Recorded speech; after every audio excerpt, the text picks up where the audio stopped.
Më ka thënë një hoxh një nusk, a o e lejushme kjo në fenë islame, më thuj që të bëj të lutem. Të këshilloj që mos ta mbash. Tregon Uqbe ibn Amir, një shok i profetit a.s.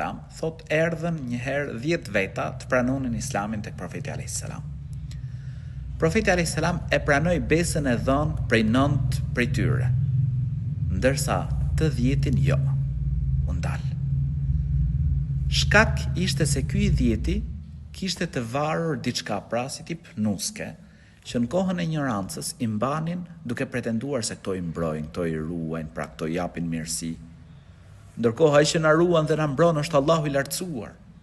E ka ndaluar diçka të tillë profeti alayhis salam. Dhe derisa e hoqi pra ky personi, më pas e pranoi pra besën e dhënë prej këtij profeti alayhis salam.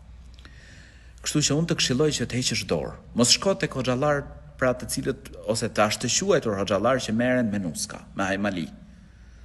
Për sa i përket kësaj nuskës, të këshilloj të marrësh një enë me ujë të pastër, lexon atë, pra ajetet Kuranit, merre këtë nuskën, hape me kujdes, atë letrën që shkruan gjëra fërkoje pra në ujë derisa të ikë boja, më pas merre digje dhe hidhe.